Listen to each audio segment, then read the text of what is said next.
Hello everybody and welcome to another Silver and Blood video.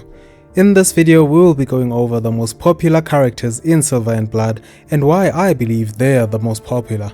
I will also be going over a few characters that I believe are currently being slept on. So let's jump right in. Lamía. We all see that she currently has the highest ranking score with a 73.6. We all know why this is. She's currently the most powerful unit we have. She was a limited character, so everybody should have her who managed to pull. And she's very strong. She works in every content, she works in every team. So it makes sense. It just makes sense why Lamía is the most used unit. She works everywhere.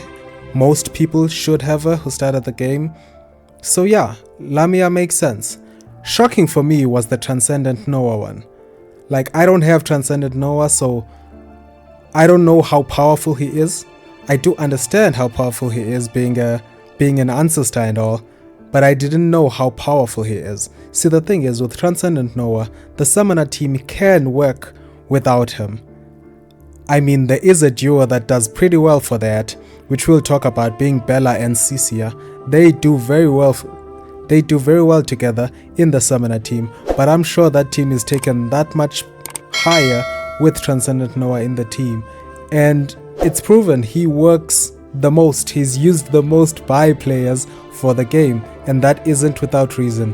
So if I were to put myself in a wish list, Transcendent Noah would be up there because I'd love to play a summoner team with them.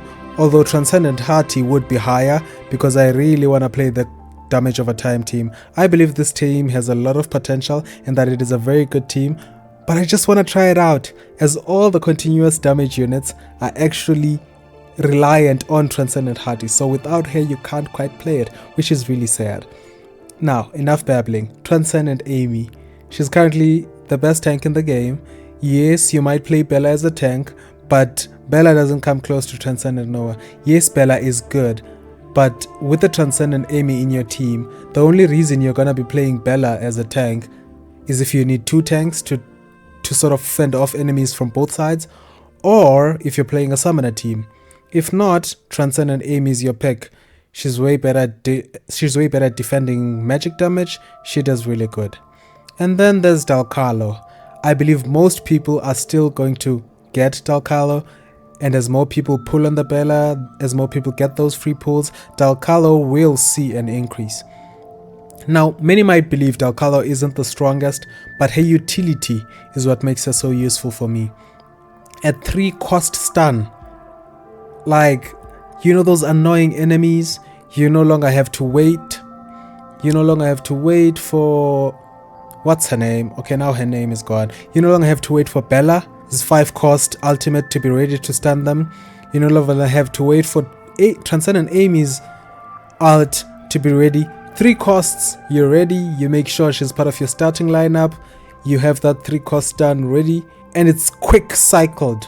It's a really quick cycle, so her utility alone makes her really good. That stun, that morph that stops all attacks, stops all chanting, is a really great one.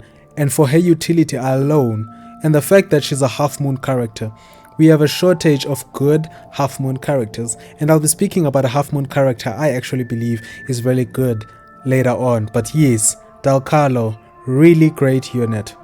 Seth, this one makes sense for me. This one makes sense. Like, if you have a Seth, you won't be playing a Stary-Eyed Aiona unless there's a stage like those tentacle stages where you want to move your units away, of which you can taunt them so that they don't attack your units, but you get what I mean. If you have a Transcendent Aiona, then you might say, okay, no, in this mode I won't play Seth, but Seth is the better healer overall, in my opinion. So it makes sense that people are rating her so highly and are playing her more than they are playing in fact, she's the 5th most played character, which is very nice to see. And then Transcendent Hati. I've spoken a bit about her, I won't be speaking again. She's key for the continuous damage team because she triggers all DOTs that are currently on the enemy. So yes, most of the damage over time characters don't have that trigger, they have to wait. But with Transcendent Amy, those vassals, those vassals can sort of place their DOTs on the enemy, place them, and then you activate Transcendent Hati's ult, and then boom, massive damage. So yes, if I want a unit, it's Transcendent Hati for the continuous damage, the damage over time comp. Acappella. We all know Acappella, she's really good. Like, I don't have her, but I know how good she is. And she also fits into any team. She fits into most teams. But the one time in which you might not want to use Acappella is when you don't see an opportunity to use her ult, because she's nothing without her ult. But besides that, she fits into most comps. For me, Acappella I wanted her before I got Dalcarlo. I know Dalcarlo's buffs don't come close, but the utility, as I mentioned before, has made me feel like maybe I don't want Acappella as much right now because I have Dalcarlo, but I'm planning on using my selector on her, but I'm saving it for now. I just want to see if I'll be able to get Acappella, as she's currently on my wish list. I don't know what that thing is called, but you know where you put the units you want? That thing. The name's gone, but yes. So Acappella, really great unit, greatest support in this game. She literally is the greatest buffer in this game, let's say it like that. And then there's Incendiary Agarest. Now, I've said this before, if you have a Transcendent, I doubt there's a need to play outside of it. There's a need not to use it. There isn't a Transcendent that I'd say is terrible. So Incendiary Agarest also sees the most use, and it makes sense. Why would you pull him and not use him? Like, there's no reason to pull an Ancestor and not use it. Hati. Now, I'm gonna say something controversial here, as many people don't rate Hati very well, but I really rate Hati well. I've been using her. She hits like a ton. She's got a taunt.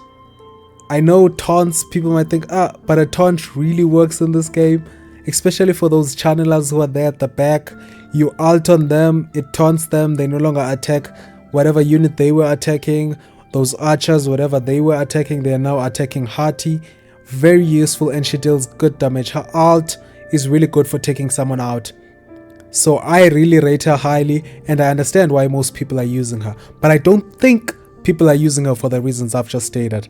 I believe that people are using Hati because she's free. She's one of the first units you get, so people will just use her because they all have her.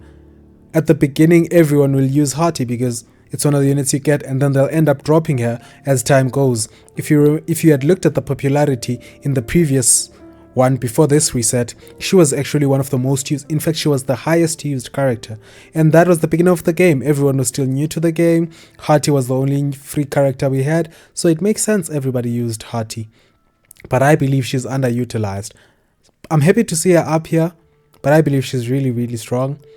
But then we also were short of half moons before, but with the rise of Dalcarlo, it makes sense she's going down. It makes sense. And then there's Lamía. Like I said, an Ancestor. If you have an Ancestor, it doesn't make sense why you wouldn't play it. So it makes sense that Lamía is up here. Everyone who has her is playing her, as she deals a ton of damage. It makes sense. Why not? Why wouldn't you use her? Stary-Eyed Aiona. I've spoken about her. I won't be speaking about her again. Second best healer in the game. Makes sense she's up here. If you don't have Seth, that's your go-to healer. Just makes sense. I've spoken about Bella a bit in conjunction with Cecia. So Bella's really good. She's the second best tank in the game.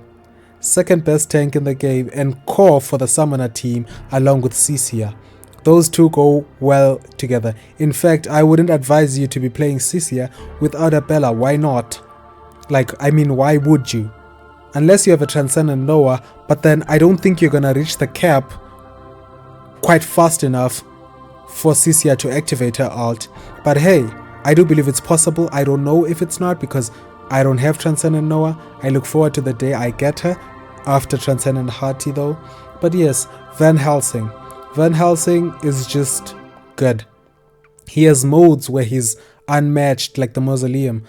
No one can match him there. If he's killing a unit every 6 or so seconds, his ult will last forever. And there's nothing you can do about it. Like, he's a very strong unit. I understand why he's so low though, given that there is a Lamía who works everywhere. and does great damage everywhere, as opposed to Van Helsing, whose ult costs high and will die down if he doesn't kill a unit. So he has his uses and he has places where he's not that quite useful, kind of like Cecia. Cecia, AoE content, she's really good. She does a lot of damage, especially if she's in a team with Bella, where she'll activate 5 of those, I don't know what I'm gonna call them, but 5 of her summons. Does a lot of damage, really great team for the summoner team, so it makes sense she's here. Now, I'd believe that these, if we stop here, these are the current meta units in this game. Looking at them like this, these are the current meta units in the game, ending right here at Cecia. Then we come to the units who are not so meta, but they're actually really good. Tybalt is a really good unit, underappreciated, underused, but it makes sense. There's a lot more full moons you could be using rather than using Tybalt. There's a lot more units you could be using, but hey, he's finding love because he is a great unit, just like Freidrich. There's 2 other tanks you could be using. If you have a Transcendent Amy, you're gonna use her. If you have a Bella, you're gonna be using her. And then Freidrich will sort of fall behind in terms of usage, but it makes sense. Triss, I believe there's a lot more to her than... I believe she's underrated. Let me just put it that way. I believe Triss is underrated. She might just be the best boss slayer we have in this game, but I haven't had the resources to test it out because I'd love to build her up, give her some of the gear I have, and throw her into a boss fight and see how she performs, because she has one of the highest multipliers in the game. So yes, Kayn, I really don't understand this. I don't know why he's here. Maybe new players, he's in the story, you believe he's powerful, you're gonna use him, but he's one of the worst units for me personally. Sorry, my Kayn lovers, like, I love him as a character, I love him as a character, but not as a unit to use in the game. And then there's Gilrain. Gilrain is also really good and is finding some love. Then there's Agares, you could use him in the damage over time comp I had mentioned before. Spectral, Gilrain, Edina, Darkius, Joan. I believe people are sleeping on Joan. I believe Joan is actually really strong. But yes, let's continue. Piera, she might also be good in a single target situations. As the more summons she summons, and then she activates her ult, they do a lot of damage, but it's all single target damage. So she might be good for a single target damage summoner team, but hey, there are better units to use if you're gonna be running a summoner team. And for the most part, summoner teams are AoE teams, because you see how Transcendent Noah's an AoE damage dealer, and then there's Cecia, who's also an AoE damage dealer. So she hasn't got a place quite yet right now, but I'm sure she will get one. And then there's Nicole, Theophane. Theophane's actually a really good tank, but hey, there are way better tanks. Same goes for Yggdrasil, Augustine, Otavia, Razor, Amy, and Selena. So yeah, those are the most popular units in the game. So for more content like this, leave a like, subscribe, let me know what you'd like to see me cover. And yeah, let's enjoy the game. Cheers.